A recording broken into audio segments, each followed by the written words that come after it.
Okay, so let me give you some context. So this morning I recorded a long form video of me sit down, one of those scripted videos that I usually do. And then afterwards, I recorded a raw footage video of me, like right now, sitting down and giving you guys information. And when I finished, I looked back at the footage and apparently it stopped recording right in the middle. And it's been a couple hours, well, not more than a couple hours, like 6 hours. So I recorded that around like 10 a.m. It's currently around 8 p.m. right now. So it's been a while, but I want to give you guys some information or talk to you guys, give you my thoughts, help me practice articulating things and pronunciating, making sure I am forming my thoughts correctly to the way I speak. So that's what I'm doing. That's what I'm doing here. And I just want to let you guys know the quality of these might not be so great just because I'm pretty bad at speaking on my mind or speaking on the spot. But that's why I'm here. This is why I'm practicing to freely speak and not try to stutter or stumble. And what I found, for me to improve my enunciation, for me to not stumble on my words, I've noticed that if I start to slow down and take my time with my words, it helps. And maybe you guys are like me out there who have like a hyperactive brain that it's constantly going and you want to spit out your thoughts as quickly as possible. If you're like me who just stumbles on my words just because my brain acts like that, take the time to relax and take the time to speak your words. I don't know if you can hear that. That's probably the heater going on. I definitely feel brain dead after practice. Like in the morning, I felt totally fine to speak about things, but now I'm just brain dead. But in that video that I recorded,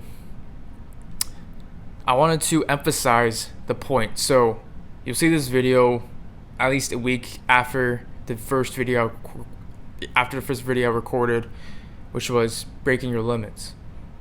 And I wanted to bring up about having seasons of where you break limits. You can't break limits every single day. It is not sustainable. It is doable, but it's not sustainable.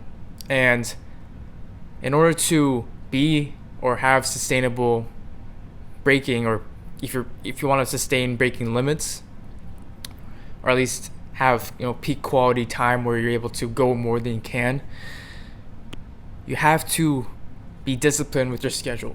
And I want to be transparent with you guys with my scheduling. I used to be very on top of things, but recently, I don't know why, but I just haven't been on top of like the things I need to do. Like, I sleep a little more than I should. I don't wake up as early like I did 2 weeks ago. So 2 weeks ago, I was waking up at 5:30, even days before that. But now it's harder for me. And that could be from switching my magnesium from glycinate to L-threonate. But I think it's from the time. So let's say like 3 to 4 weeks ago, we had an assignment due, like a big project, like what's called like update that we needed to do. So it was a couple of days. Probably, if you remember from the last video, I talked about what happened, but just to remind you guys, I spent like 24 hours straight working on this project, and after that I just felt so burnt out. So I want to give you guys some ideas on how to prevent feedback or prevent burnout. So this is my feedback to you guys after doing some self-evaluation. If you are unsustainable with your energy, you'll burn out. It's just facts. And that is what I'm seeing right now. Just because I had seasons or had times where I wasn't on top of things, so I had to, get things done within like the night before it's due. And that means I got like 3 to 4 hours of sleep. That's not good. And when I had multiple days of those, like every single week, it starts to accumulate. And that's bad. That's not good. And that is what leads to burnout, because that type of life is unsustainable. So if you want to be sustainable, or at least in the moment where, you might feel burnout right now like me, and what I've been noticing is that if I have one day where I'm able to just sleep as much as I can and do not do a lot of things, but then I have a couple of days which is just hell, where I'm just grinding on my projects, I'm doing all the homework that I can, and then I take a rest. That is somewhat sustainable right now for me. If you're in the situation like I am, try that. But if you want the sustainable approach, the one where my friend recommended me to try, what he said is that you can either take, or every other week, let's say, every other week, you take one day off. You don't do anything, not even on your phone, because your phone takes a lot of your mental energy away. Just a day of not doing anything. And then you just do that every other week. Or you can do half days every week. And I think that's the sustainable approach. I want to try it. I can't tell you that it's the right thing to do, but I think from the logical standpoint, especially if you're doing a lot of things, you're very busy, you need time to recover. You need time to rest. Because if you don't have an adequate rest, your ability to first do your task more efficiently, but also have higher quality with it, it diminishes over time when you don't have that rest. So, I know if you're someone like me who wants to always be performing, wants to achieve high performance, don't feel guilty taking the day off, taking some time off. I even feel guilty when I do it. Like yesterday, actually, you know what? Even today, I didn't do much schoolwork. I just did the business stuff this morning, and that's it. And I still feel guilty for not, I should have woken up 5:30 and did that and then did my schoolwork. I sort of feel guilty for not doing that. But we need to be more forgiving. We need to tell ourselves we need the break. Because this break, this rest, this recovery period is going to help us be more efficient and have that higher quality that we need for the next day or the next couple of days until we have a rest again. And I know a lot of people, the motivation saying, don't rest in the middle. It's honestly subjective. So try what you think is going to work for yourself. Life is all about experiments and learning. So I like to experiment on myself of with the magnesium, I tried different ones, and I know that the L-threonate is deadly. It makes my brain lazy for some reason. There might be more science to it. I need to do more research, but that's what I've noticed. But life is about experiments, it's about learning from those. So if you're in the period of time like me, who is on the point of burnout, try taking a day off. I know you don't seem productive doing that, but it would help you with productivity the next day. But yeah, I kind of look bad right now just because I had practice. I probably smell too, but I mean that's my thoughts right now. But this is probably the first raw footage you guys are watching. I watched a YouTuber who did these kind of videos, who just had a continuous video, like no edits at all. And that's crazy. Like, I don't even know what to talk about to you guys right now. I mean, I do have an overarching theme, but for my sit down videos, the ones that you see that are edited, those I have a script on, but for this, I don't have any script. And to see this guy just talk, be authentic, be transparent with what he's thinking and what his ideas are, it's crazy. And I think that just takes practice. And this is why I am talking to you guys to, one, practice, but also give you guys some information, help you guys, help you, bro, bro, if you're watching, this is just for you. And, it's somewhat calming too. Like when he was speaking, there's no music, no edits, no sound effects, just his voice. His voice is more calming than mine probably, but it felt calming and made me feel more present. And maybe this is the same thing that you guys are feeling watching this, but life is all about learning. Honestly, that's just what's circling my brain. Like, I'm not perfect. I know you aren't perfect either. Like, my speaking is not that great. I get nervous, probably anxiety if you want to label that, but I don't want to label that. It's not diagnosed, but feelings may feel like it. But, I'm not perfect.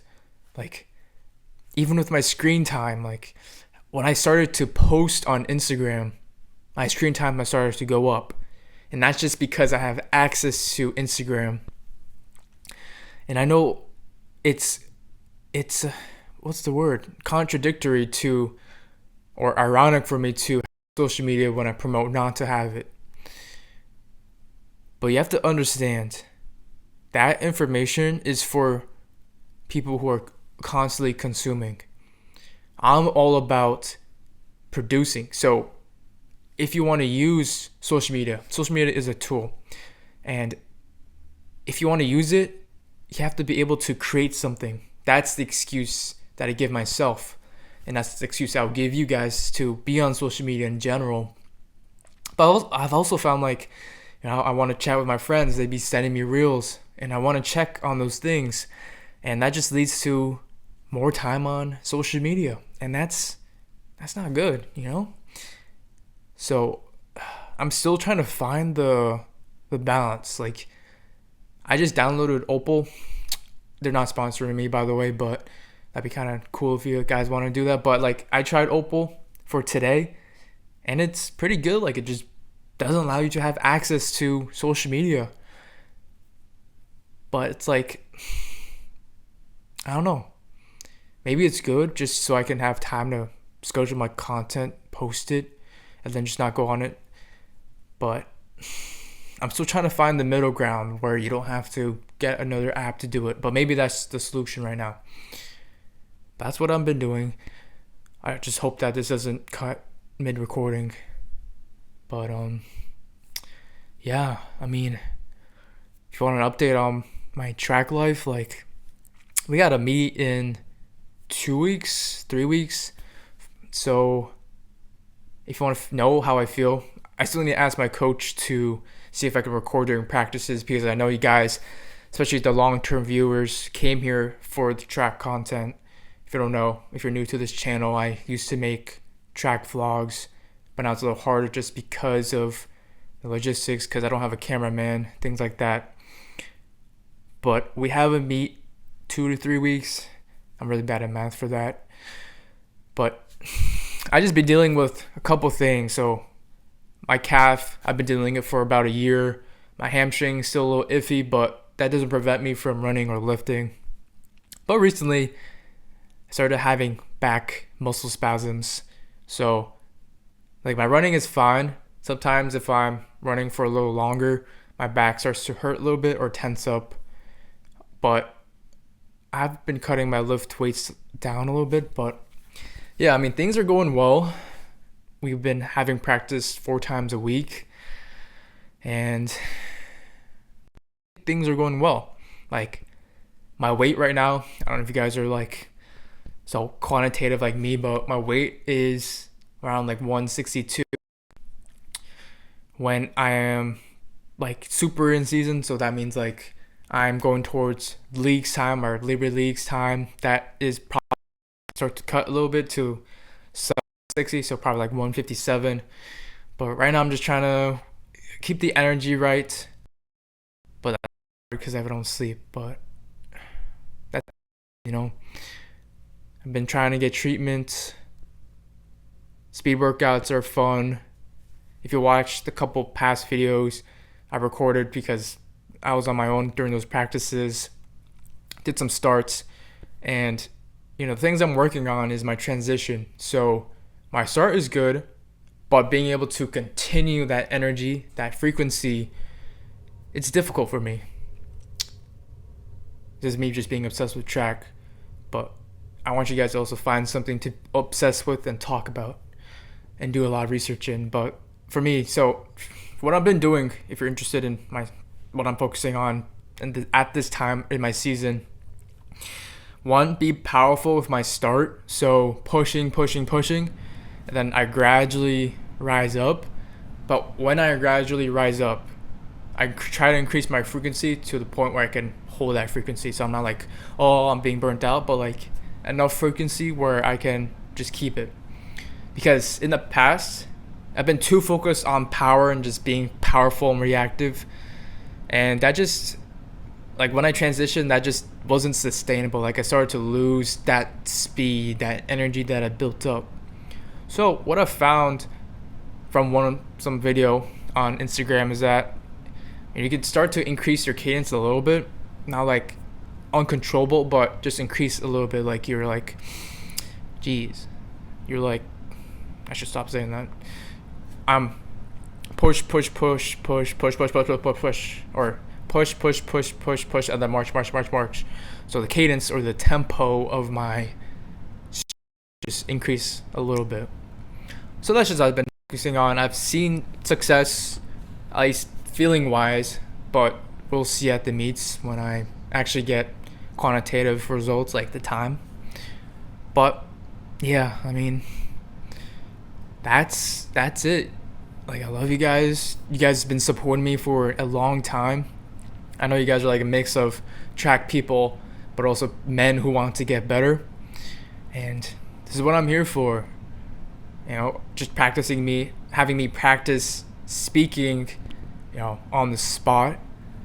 But also, I want to help you guys improve. Like, that is my mission. That is my purpose. I want men, especially in my generation, Gen Z, who are weak, who are butterflies or little glass balls who just breaks with the tap. I want you guys to be stronger. I want you guys to improve. That's my purpose, because I feel like my generation is lacking. So hope you guys have an amazing day. I love all of you. I love you, bro. And keep improving. Find something to improve on. Just improve it. That is what the message is. That's why I keep saying improve it. That's on my merch. It's on my banner, my YouTube. I want you guys to improve it. It could be academics, skills, conversation skills, talking. That's what I'm doing right now. I'm trying to improve my speaking abilities and being able to form my thoughts and speaking my thoughts clearly. So find something to improve on, and I'll see you guys in the next video. Remember to subscribe and like, share to someone who needs to see this. And yeah, more things to come. I love you. Bye.